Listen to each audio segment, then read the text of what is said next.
Hi hello to everyone, আমি গৌতমী। আমার নতুন একটা ভিডিওতে তোমাদের আবারও অনেক অনেক স্বাগত। দীঘা সিরিজে এটা পার্ট 5। তো 5th নাম্বার পার্টে আমি তোমাদের সাথে রুম ট্যুর ভিডিও শেয়ার করব বলেছিলাম। তো রিসেপশন থেকে সমস্ত কিছু ডকুমেন্ট সাবমিট কমপ্লিট করে যা যা করার থাকে কমপ্লিট করে আমাদেরকে রুম হ্যান্ডওভার করা হলো দ্য রয়্যাল সিতে। 401 মানে 401 ছিল আমাদের রুম নাম্বার, যেটা ছিল 4th ফ্লোরে। যেহেতু ইলেকশনের জন্য ক্রাউড কম, তাই কিন্তু ভাড়া কম। যখন ক্রাউড বেশি থাকবে তখন কিন্তু ভাড়া অবশ্যই ইনক্রিজ হবে।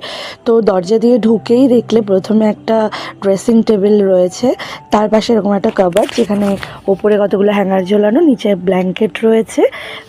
আর এখানে বাথরুমটা অনেকটাই বড়, ওয়েস্টার্ন কোমোড রয়েছে। সবথেকে ভালো বিষয় গিজারও রয়েছে প্লাস এক্সস্টার রয়েছে। মানে এটা খুব ভালো বিষয় লাগলো আমার এই হোটেলটায় পার্টিকুলার। তারপরে এই বেডের বোথ সাইডে এরকম ওয়াল অ্যাটাচ করায় টেবিল রয়েছে। এক সাইডে ট্রেতে কতগুলো গ্লাস রয়েছে, অপোজিটে রয়েছে হচ্ছে টেলিফোন, যেটা দিয়ে তোমরা খাবার টাবার অর্ডার করতে পারবে। আর বেডের ঠিক সোজাসুজি ওয়ালটা টোটালটাই কাচের, দেখতেই পারছো এখান থেকে পুরো সামনে রোডের ভিউটা তোমরা পেয়ে যাবে।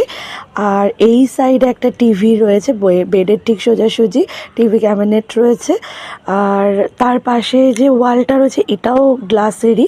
তো তার ওই সাইডে ব্যালকনি রয়েছে। আর এপাশে সোফা রয়েছে, একটা সেন্টার টেবিল রয়েছে, আর একটা মিনি ফ্রিজ রয়েছে। ফ্রিজের মধ্যে জল জুস টুস রাখা, যেটা কমপ্লিমেন্টারি। আর এই সাইডে ব্যালকনিটা চলো তোমাদের একবার দেখিয়ে নিই।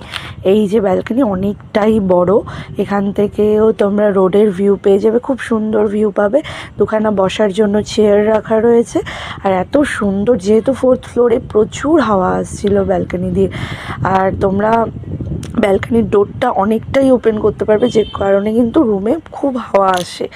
তো এটা ছিল নিউ দীঘায় দ্য রয়্যাল সি, জাহাজবাড়ির ঠিক কিছুটা এগিয়ে গেলেই। তো তোমরা চাইলে এখানে এসে বুক করতে পারো, খুব ভালো, খুব ওয়েল বিহেভিয়ার। আজকের ভিডিওটা এইটুকুই। See you in my next shot. Bye, Radhe Radhe.